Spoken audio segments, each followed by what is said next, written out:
하나님의 말씀은 고린도전서 15장 12절 말씀 함께 봉독하겠습니다. 그리스도께서 죽은 자 가운데서 다시 살아나셨다 전파되었거늘 너희 중에서 어떤 사람들은 어찌하여 죽은 자 가운데서 부활이 없다 하느냐. 아멘. 우리 기독교인의 신앙의 이제 핵심 기초가 바로 예수님의 대속의 죽으심과 그리고 그의 부활입니다. 이것들이 역사적인 분명한 사실이다라는 것에서 우리 기독교 신앙의 모든 다른 진리들이 이제 그 기초 위에 서 있는 거죠. 그런데 이러한 기독교의 핵심 진리를 교회 내부에서 거부하는 일이 없지 않았습니다. 이런 사도들은 바로 사도들이 부활의 복음을 전하는 어떤 면에서는 직후에 바로 그런 일들이 교회 내부에서 일어난 거죠. 오늘 우리가 읽은 이 고린도전서 15장 12절 말씀도 바로 그런 예입니다.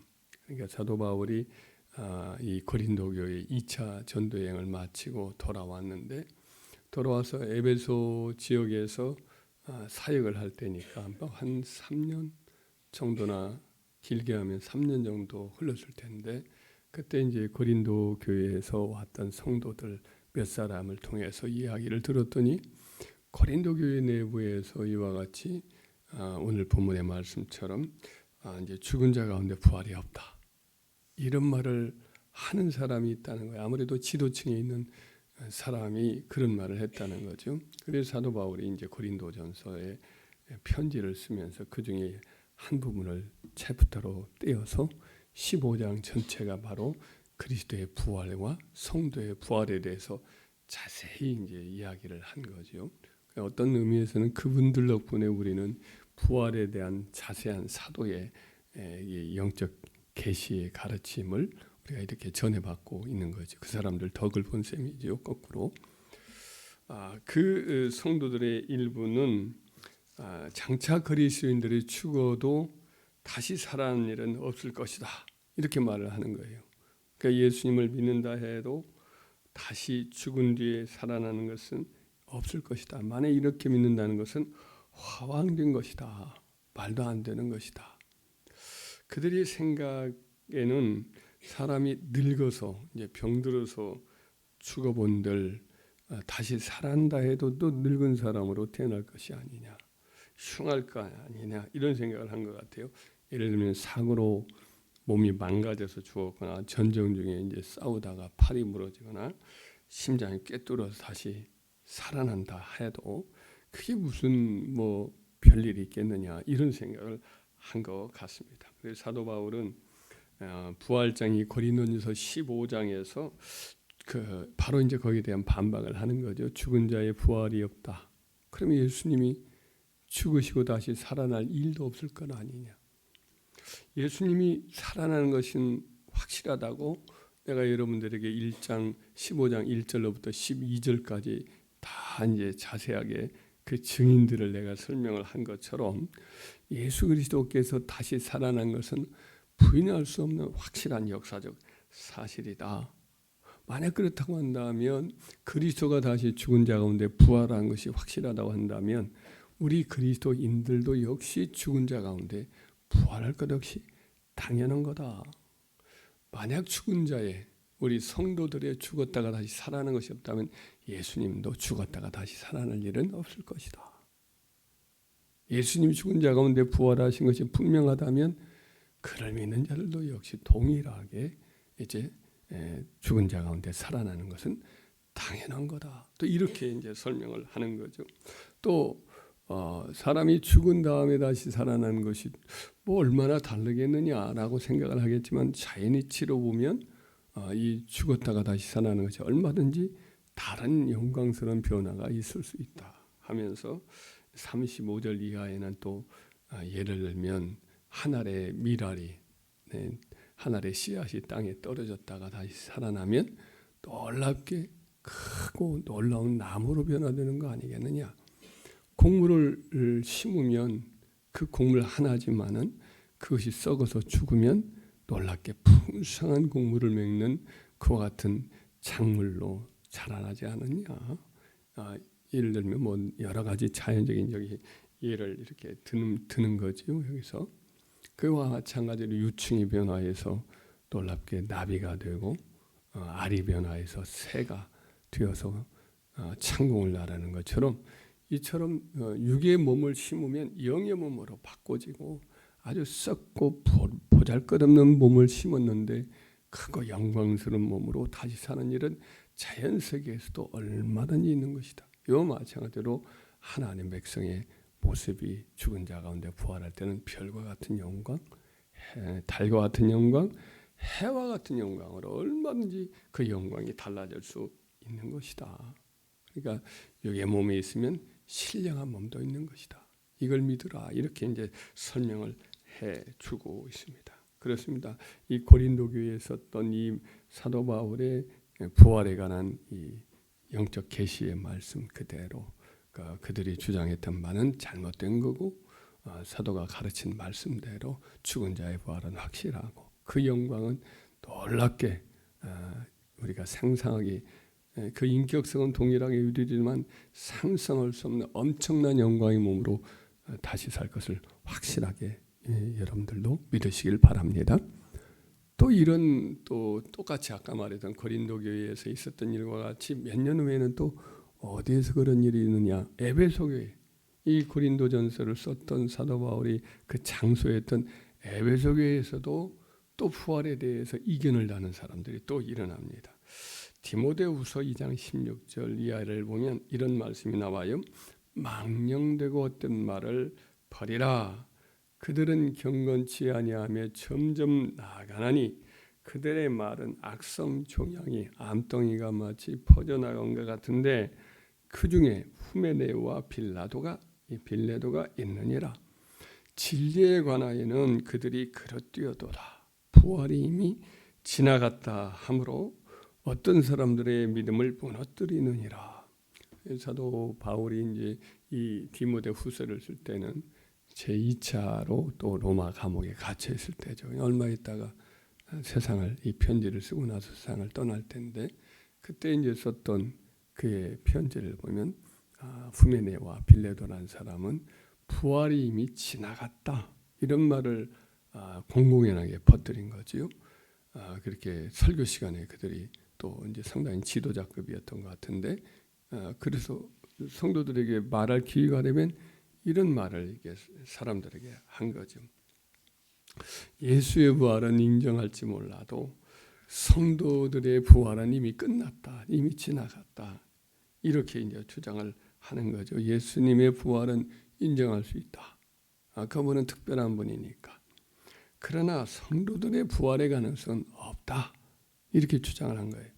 이와 같은 주장을 하는 것에 대한 해석을 이제 신약 학자들은 어떻게 해석을 하는 접근해서 해석을 하냐면 그 당시에 그리스 사람들 그리고 그 튀르키예 지역에 있는 그 소아시아 지역에 있는 사람들이 대체로 이제 헬라 문화에 접한 사람들이에요.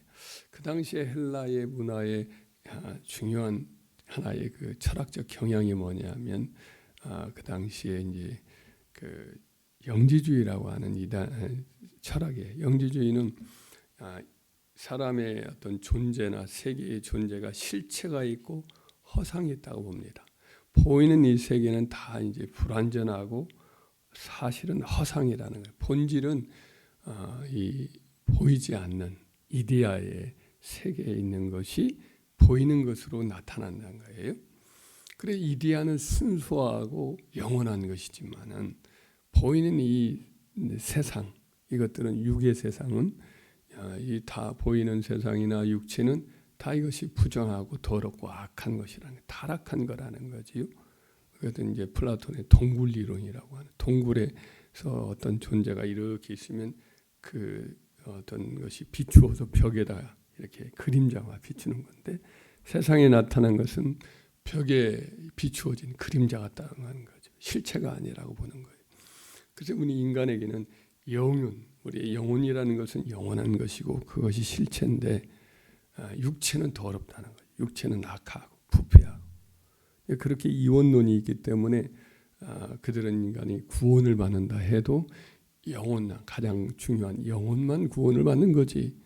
육체는 아무리 구원을 받는다 해도 그건 여전히 더럽고 악한 것이라는 거예요. 거기서 더 나아가면 어떤 거냐면 인간이 어떤 영적인 지식을 얻으면, 영적인 어떤 깨달음을 얻으면 그 사람은 구원을 받는다는 거예요.